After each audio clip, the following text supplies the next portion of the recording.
EFL, these are some terms which we first try to understand, and then we will come to our topic. EFL means English as a foreign language. We call it foreign language when it is not used for social communication. So it has no important role in society. ESL, English as second language, means that you use it parallel to your first language. That's why we are calling it second language. So it is as if you have two cars. So sometimes you use first car and sometimes the second car.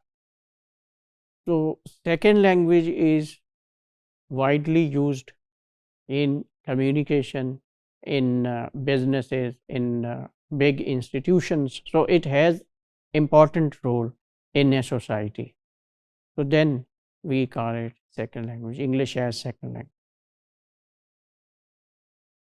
English is used as a foreign language in educationally less developed areas of Pakistan, where we have schools, colleges. Definitely in certain areas still we need such kind of institutes, but these days things are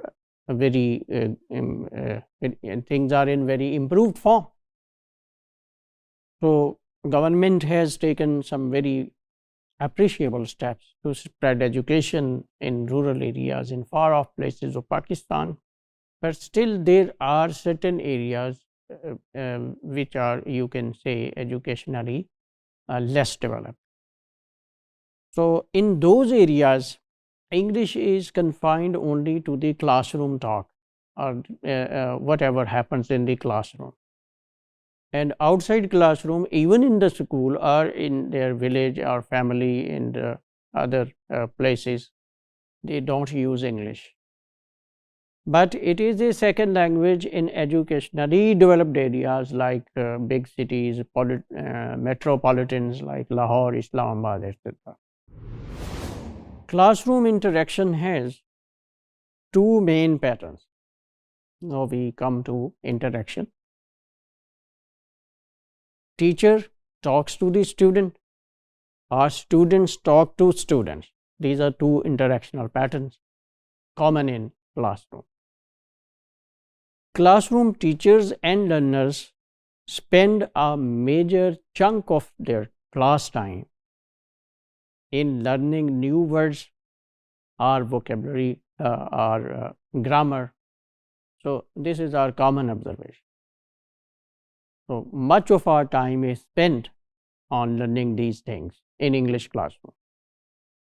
They don't have time to pay attention to sexist features of language. Such language that shows discrimination on basis of sex. So this is something that is overlooked by the teacher and by the students both, because they don't have time for such kind of understanding. It is wrong perception that teachers only teach English. The textbook teaches mostly about society. Gender is a main part of social life. It means in English classroom, the teacher is not teaching just English language. He or she is also teaching about society. And when we talk about society, gender is very much part of our social life. So definitely gender is involved. But the teacher and students may not be conscious of that. Teachers unconsciously spread dominant views of gender, dominant in society. How women and men are seen in society. This is dominant gender ideas. that he may be unknowingly, unconsciously spreading, conveying in the class. In language classes, gender ideology is taken for granted. Taken for granted things are those which are believed without question. इस पे तो कोई शक ही नहीं है. These things. Over time, it influences interactional behavior of males and females in the class. See, because this thing is happening silently, implicitly, invisibly in the class, definitely it will show its effects on the interactional pattern, which will develop over the period of time in the classroom.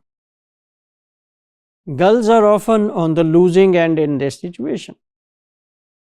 Gender difference affects students' talk with other students. We can observe this difference even in the classroom interaction.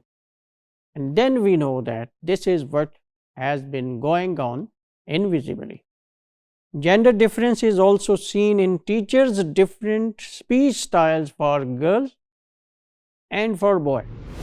So we conclude that gender difference is often ignored in English language classroom, but gender shows its effects unconsciously in student-student and teacher-student talk.